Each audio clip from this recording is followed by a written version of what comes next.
Hello friends, हमारे YouTube channel GS mentor take it easy में आपका स्वागत है।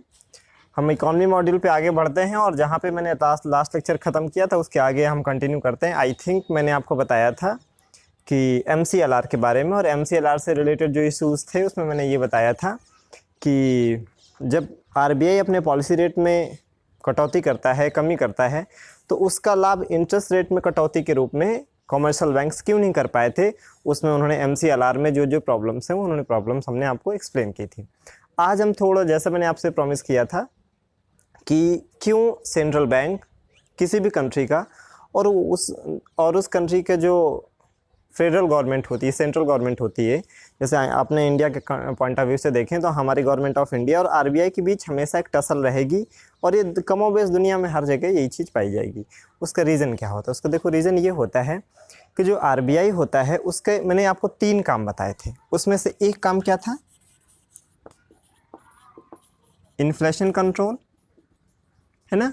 और एक और काम था उसका ग्रोथ को बढ़ावा देना, और तीसरा काम था एक्सचेंज रेट को मैनेज करना। ठीक है।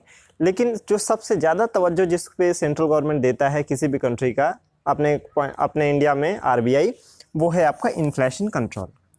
तो देखिए, इन्फ्लेशन कंट्रोल के लिए आरबीआई क्या चाहेगा? आरबीआई चाहेगा कि हमारे यहाँ पे इंटरेस्ट रेट ज़्यादा डाउन ना हो पाए, क्योंकि अगर इंटरेस्ट रेट ज़्यादा डाउन हो जाएंगे तो इससे मार्केट में लिक्विडिटी बहुत ज़्यादा हो जाएगी, जो मनी का फ्लो होगा बहुत ज़्यादा बढ़ जाएगा, और इससे इन्फ्लेशन हो जाएगा। और इन्फ्लेशन के बारे में कहा जाता है, जैसे एक भारतीय अर्थशास्त्री हैं, इंडियन इकोनॉमिस्ट हैं, डॉक्टर ब्रह्मानंद ने महंगाई को, इन्फ्लेशन को एक इनविजिबल थीफ कहा है, अदृश्य डाकू कहा है, और कहा है ये एक ऐसा डाकू है जो गरीबों के घर में डाका डालता है। क्यों ऐसा कहा है? क्योंकि महंगाई का जो सबसे ज़्यादा बुरा असर होता है वो गरीबों पर ही पड़ता है, और गरीब ही महंगाई को सहन करने में सबसे कम सक्षम होता है। इसलिए आरबीआई का कहना है कि अगर हमने चीप मॉनेटरी पॉलिसी अपनाई, जिसकी वजह से कॉमर्शियल बैंक्स कम इंटरेस्ट रेट पे लोगों को पैसा देना शुरू कर देंगे, जिससे मार्केट में एक लिक्विडिटी बढ़ जाएगी, और इससे जो इन्फ्लेशन होगी, इससे कहीं ना कहीं हमारी जो गरीब जनता है वो प्रभावित होगी। अतः इन्फ्लेशन कंट्रोल आरबीआई का मेन उद्देश्य होने के कारण आरबीआई हमेशा चाहेगा कि वो टाइट मॉनेटरी पॉलिसी अपनाए। तो इन्फ्लेशन कंट्रोल की वजह से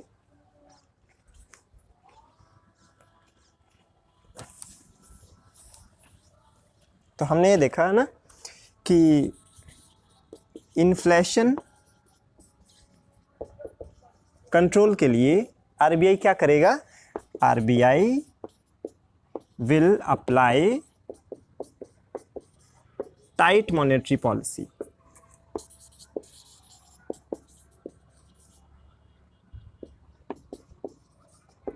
ठीक, ये हो गया आरबीआई का स्टैंड। वहीं दूसरी तरफ अब हम जानते हैं India is a developing country. जब आप डेवलपिंग कंट्री हैं, साथ ही साथ आप एक वेलफेयर गवर्नमेंट चला रहे हैं, कल्याणकारी सरकार चला रहे हैं, इसका मतलब है आपको बहुत सारी वेलफेयर स्कीम शुरू करनी होंगी।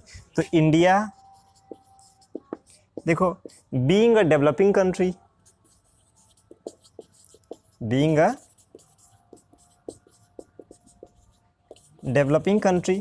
अगर हम डेवलपिंग कंट्री हैं तो जाहिर सी बात है अभी हमको बहुत ग्रो करना है, हमें कैपिटल चाहिए, इन्वेस्टमेंट चाहिए, इसलिए इंटरेस्ट रेट कम से कम हो ताकि ज़्यादा से ज़्यादा लोग इन्वेस्ट के लिए मोटिवेट हो सके। तो India being a developing country and as well as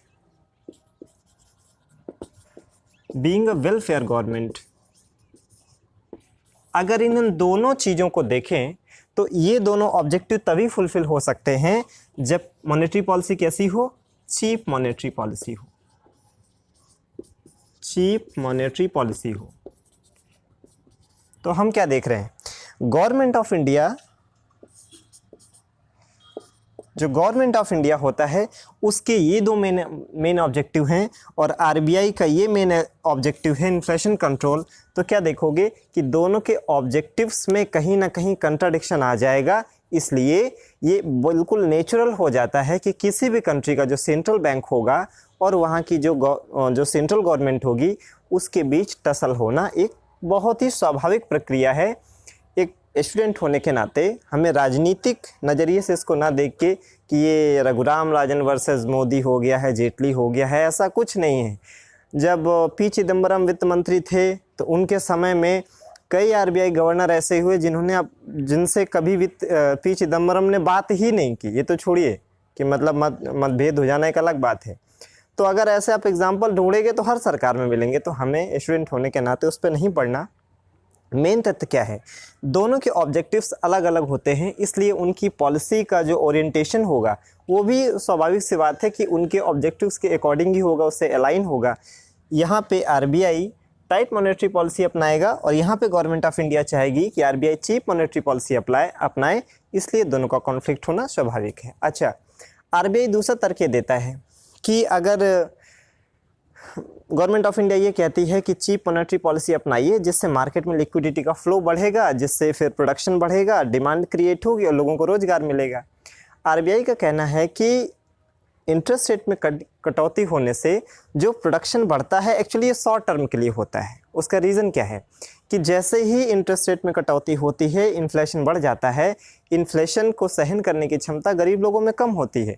तो जैसे ही फिर धीरे धीरे डिमांड बढ़ने से इन्फ्लेशन शुरू हो जाएगा तो फिर से जो गरीब आदमी हैं इसके खरीदने की क्षमता फिर से कम हो जाएगी। तो जो आप हमसे करवा रहे हैं कि मार्केट में डिमांड क्रिएट हो जाएगी, तो उनका ये कहना है आरबीआई का कि इंटरेस्ट रेट में कटौती से जो डिमांड क्रिएट होती है एक्चुअली बहुत शॉर्ट टर्म के लिए होती है और लॉन्ग टर्म में इसका नेगेटिव इम्पैक्ट ये पड़ता है कि यही जो गरीब आदमी है इसकी फिर से खरीदने की क्षमता ही नहीं रह जाएगी। तो होगा क्या, हुआ ये कि आपने इंटरेस्ट रेट कम करा के प्रोडक्शन तो बढ़ा दिया, लेकिन उस रेशियो में आम आदमी की, जो गरीब आदमी उसकी सैलरी नहीं बढ़ी है, तो फिर से डिमांड को कम कर देगा, यानी कि फिर से डिमांड के कंपैरेटिवली सप्लाई ज़्यादा हो जाएगी। इस तरह से क्या देखेंगे, इन्फ्लेशन फिर से हो जाएगा और फिर से जब लोगों के लिए खरीदने का कोई जरिया ही नहीं होगा तो उससे कोई समस्या का समाधान हुआ नहीं। लेकिन सरकार इससे काउंटर करती है। सरकार का ये कहना है कि जब हम कंज्यूमर प्राइस इंडेक्स के अकॉर्डिंग इन्फ्लेशन निकालते हैं तो उसमें सबसे ज़्यादा जो वेटेज होता है वो खाद्यान्न का और ईंधन का होता है, एनर्जी सेक्टर का होता है। लेकिन ठीक है, तो अगर इन्फ्लेशन बढ़ा हुआ दिखता भी है तो वो पेट्रोल के दाम में वृद्धि हो गई है, इस वजह से हुआ है। लेकिन जो मॉनेटरी पॉलिसी यूज की जाती है इसका उससे कुछ लेना देना नहीं है। बहरहाल वो दोनों अपने अपने तर्कों को सिद्ध करने के लिए कुछ ना कुछ पॉइंट्स देंगे और दोनों ही कहीं ना कहीं अपनी जगह वैलिड होंगे।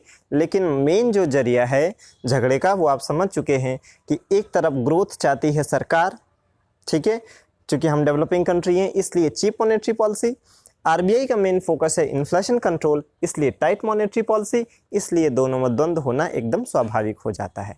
तो ये हमने पढ़ लिया कि क्यों किसी कंट्री का सेंट्रल बैंक और वहाँ की जो सेंट्रल गवर्नमेंट होती है उसके बीच कॉन्फ्लिक्ट होता है मॉनेटरी पॉलिसी को लेके। आज हम इसी से रिलेटेड एक दूसरा टॉपिक पढ़ेंगे, वो है एक्सचेंज रेट।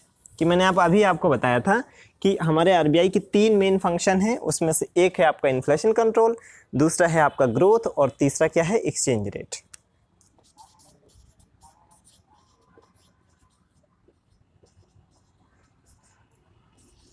ठीक है, तो देखो एक्सचेंज रेट क्या होता है कि जैसे हमारी करेंसी की जो परचेजिंग पावर है या मार्केट वैल्यू है वो दूसरे करेंसी के कंपैरेटिवली क्या है, राइट। तो मेनली चूंकि पूरे वर्ल्ड में इंटरनेशनल करेंसी के रूप में एक्सेप्ट होता है डॉलर, तो इंडिया ने भी अपने करेंसी के एक्सचेंज रेट को किससे बांध लिया है, डॉलर से बांध लिया है, ठीक है। तो इसमें एक्सचेंज रेट में बैलेंस होना ये बहुत ज़रूरी हो जाता है। इसके रीज़न क्या है समझे ज़रा। अगर ऐसा समझ लें कि इंडिया में डॉलर की सप्लाई बहुत आ जाए, हमारे यहाँ पे एफडीआई खूब आने लगे, हमारा एक्सपोर्ट बढ़ जाए, हमारे यहाँ क्यूएफआई आने लगे, क्वालिफाइड फॉरेन इन्वेस्टर्स, या पोर्टफोलियो कुल मिला के पोर्टफोलियो इन्वेस्टमेंट बढ़ जाए, या एनआरआई डिपॉजिट बहुत होने लगे, राइट।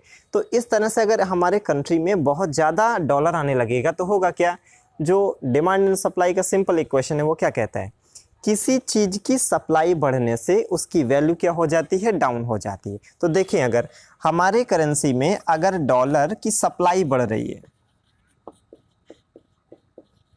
डॉलर की सप्लाई अगर क्या हो रही है, बढ़ रही है, इसका रिजल्ट क्या होगा, डॉलर की वैल्यू क्या हो जाएगी, डाउन हो जाएगी, यानी उसकी जो वैल्यू है वो डाउन हो जाएगी। वहीं दूसरी तरफ हमारे जो इंडियन करेंसी है, ठीक है, उसकी जो वैल्यू होगी वो क्या हो जाएगी, इसके कंपेरेटिवली अप हो जाएगी।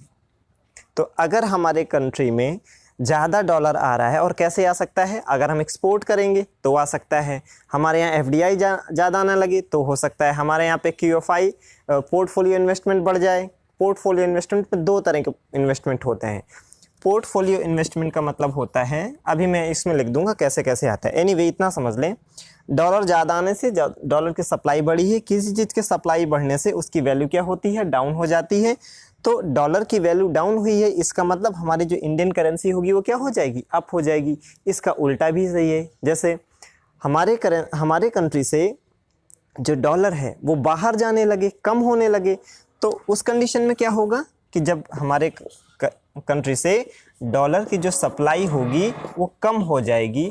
और आप जानते हैं कि किसी चीज़ की अगर सप्लाई कम हो तो उसकी वैल्यू क्या होती है, बढ़ जाती है। इसका मतलब हुआ कि जो डॉलर की वैल्यू है वो बढ़ गई है, और डॉलर की वैल्यू बढ़ेगी तो उसके कंपैरेटिवली जो रुपए की वैल्यू है वो क्या हो जाएगी, डाउन हो जाएगी। तो अभी हमने ये समझा कि डॉलर के कंपैरेटिवली हमारी जो करेंसी है इंडियन रुपीज़, ये कैसे बढ़ती है और कैसे घटती है, राइट। अब ये सप्लाई कैसे बढ़ेगी और कैसे घटेगी ये देख लें जरा।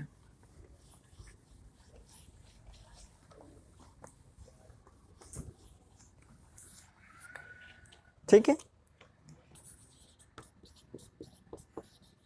सप्लाई ऑफ डॉलर, ठीक है, यहाँ सप्लाई का मतलब है इनफ्लो, ठीक है, आ रहा है पैसा हमारे यहाँ, डॉलर आ रहा है। कैसे बढ़ेगा, अगर हमारे यहाँ पे फॉरेन डायरेक्ट इन्वेस्टमेंट बढ़ जाए, ठीक है, हमारे यहाँ पे पोर्टफोलियो इन्वेस्टमेंट बढ़ जाए। पोर्टफोलियो इन्वेस्टमेंट, पोर्टफोलियो इन्वेस्टमेंट में एक्चुअली दो तरह के इन्वेस्टमेंट होते हैं। कोई पर्टिकुलर इन्वेस्टर भी, अगर कोई व्यक्ति हमारे यहाँ अब पैसा इन्वेस्ट करना चाहे तो वो भी कर सकता है, जिसे बोलते हैं क्यूएफआई। क्यूएफआई का अर्थ होता है क्वालिफाइड फॉरेन इन्वेस्टर्स। और कोई संस्था के रूप में इन्वेस्ट करना चाहे उसको बोलते हैं एफआईआई, फॉरेन इंस्टीट्यूशनल इन्वेस्टमेंट, ठीक है। ये क्या है, क्वालिफाइड फॉरेन इन्वेस्टमेंट, और ये क्या है, फॉरेन इंस्टीट्यूशनल इन्वेस्टमेंट, ठीक है। ये हो गया पोर्टफोलियो इन्वेस्टमेंट। उसके अलावा देखें, अगर हम किसी कंट्री को पैसा कोई सामान बेचेंगे तो हमको पेमेंट डॉलर में करेगा, हम डॉलर में पेमेंट एक्सेप्ट करेंगे, यानी एक्सपोर्ट के द्वारा हमारे यहाँ डॉलर आ सकता है ना। इसके अलावा जो विदेशी हमारे यहाँ पैसा जमा करते हैं, या सॉरी विदेशी कह रहे एनआरआई, तो एनआरआई डिपॉजिट के द्वारा, है ना। इसके अलावा हम लोग क्या कर सकते हैं कि आपने सुना होगा कि हम जो बारोइंग करते हैं उसमें से एक ईसीबी होता है जिसको बोलते हैं एक्सटर्नल कॉमर्शियल बारोइंग्स। एक्सटर्नल कॉमर्शियल बारोइंग्स के द्वारा हो सकता है, ठीक। ये मेन टूल्स हैं कैसे हमारे कंट्री में डॉलर आता है, ठीक है ना। अच्छा, अब ये समझ ले आउटफ्लो कैसे होगा।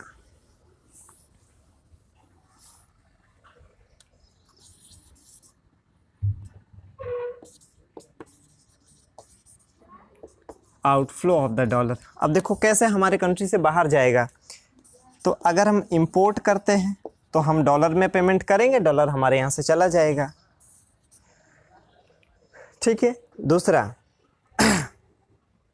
इंटरेस्ट पेमेंट, हमने जो पैसा उधार लिया है उसको हमको इंटरेस्ट पेमेंट करना पड़ेगा, है कि नहीं।